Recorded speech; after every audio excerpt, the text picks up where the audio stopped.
other connectors. Kita lihat soal ini.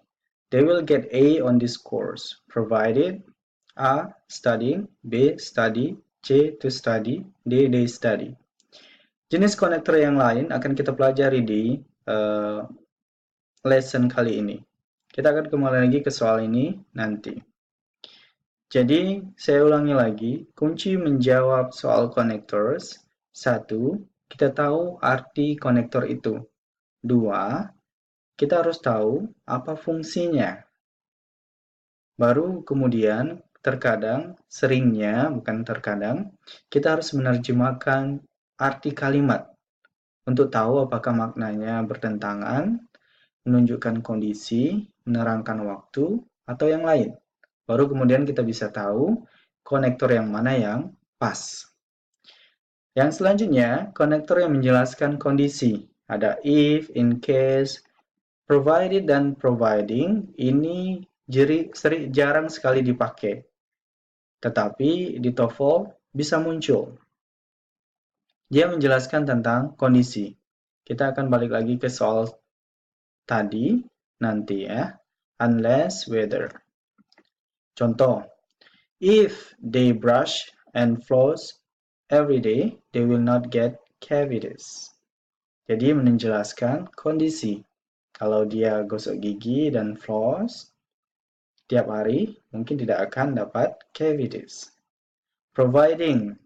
Providing ini agak berbeda ya. Jangan samakan dengan verb ing. Dia memang bentuk ing, tapi fungsinya adalah konektor. She will give you the money, providing you can pay it back within 3 months. Jadi providing menjelaskan kondisi.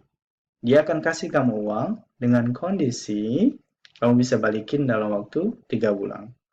Providing dengan provided yang tadi saya bilang itu hampir sama ya. Yang ini ya. Unless we have purchased tickets, we won't be able to attend the show. Jadi kondisinya kecuali kita beli tiket, kita tidak akan bisa menghadiri show itu. Ini adalah adverb yang menjelaskan kondisi. Selanjutnya, adverb yang menjelaskan makna yang bertentangan, kontras. Kita tadi belajar di lesson sebelumnya, konektor but, yet. Itu sederhana. Ini yang agak complicated. Although, even though, while, whereas. Ingat ya, connectors ini kalau dimasukkan kalimat, independent dengan dependent clauses-nya harus punya makna yang bertentangan. Contoh, although the girl was injured, walaupun perempuan itu terluka, she didn't give up. Jadi bertentangan kan? Dia terluka, tapi dia tidak menyerah. Though the meal was spicy, it was really delicious. Walaupun makanannya pedas, makanannya lezat. Seperti itu. Nah, di sini perlu dilihat ada kata while ya. Konektor while, mungkin Anda sudah pelajari atau pernah belajar, while menjelaskan dua kondisi atau kegiatan yang terjadi dalam waktu yang sama. Tapi dalam hal ini, connectors while fungsinya untuk menjelaskan klausa yang bertentangan, ya. Jadi while tidak hanya tentang menjelaskan dua aktivitas yang terjadi bersamaan, tapi tentang klausa yang bertentangan juga. Contohnya, while I like all type of fish, my husband always chooses meat dishes when we go out to eat. Jadi, kalau kita mau artikan enaknya, walaupun saya suka semua tipe makanan yang pakai ikan, suami saya selalu memilih makanan daging ketika kami makan di luar. Jadi diingat, konektor ini menghubungkan dua klausa yang bertentangan. While, whereas, though itu sering muncul di TOEFL. Diingat ya. Yang selanjutnya, konektor yang menghubungkan klausa yang menunjukkan pola atau manner. Pola ya. As dengan in that. Ingat, as ada menunjukkan waktu, ada menunjukkan sebab. Nah, di sini dia menunjukkan pola lagi. Diingat ya, konektor yang punya fungsi lebih dari satu. Jadi Anda nanti bisa ketika melihat pilihan, memilah yang mana yang cocok sesuai makna klausa kalimat. Ya. S. I regret my remark in that it upset you. In that, ini adalah satu konektor, walaupun ada dua kata. Ingat ya. Dan dia merujuk ke noun sebelumnya. I regret my remark. Yang mana di dalamnya itu mungkin membuatmu sedih. Kayak gitu. Kalau as, they can do as they wish. Juga pola, dia bisa melakukan seperti yang mereka harapkan. Mereka bisa melakukan seperti yang mereka mau.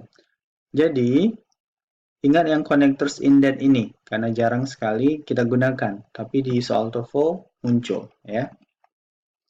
Selanjutnya, connectors yang menghubungkan klausa menunjukkan tempat atau place. Ini gampang. Where dengan wherever. Contohnya, he knew where Henry Adams had gone. She has to go wherever her job takes her. Kita balik lagi ke soal di awal tadi. They will get A on this course provided.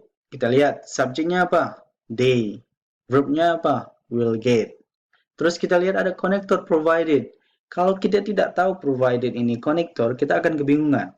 Masih ingat materi tentang past participle ya? Nah, itu bisa bingung kita. Nah, provided, karena kita udah tahu provided ini konektor, kita tahu setelah konektor adalah subjek dan verb. Ingat, setelah konektor selalu subjek dan verb. Artinya kalimat ini butuh subjek dan verb. Pilihan yang tidak menawarkan subjek dan verb salah. Pilihan A salah, B salah, C salah, D ada subjek they, verb study. Maka jawaban ini, pilihan ini benar. They will get A on this course provided they study. Nah, kadang ditambah juga provided that, providing that. Contoh yang lainnya, it is impossible to enter that program. She lacks experience as an engineer. Subject it, verb is. Terus ada lagi she, subject, lacks, verb. Berarti ada dua subjek, dua verb. Kalimat ini butuh konektor. Nah, kalimat ini butuh konektor. Pilihan yang bukan konektor, hilangkan. Of, bukan, hapus. If, whenever, although. Lihat arti klausa. Bertentangan tidak? It is impossible to enter the program. She lacks experience as an engineer. Tidak bertentangan. Berarti menerangkan tempat tidak? Bukan. Berarti if, dia menjelaskan kondisi. It is impossible to enter that program if, dengan kondisi. Kalau, jika, she lacks experience as an engineer. Seperti itu ya. Kerjakan exercise 2 di bawah ini, kemudian klik next lesson.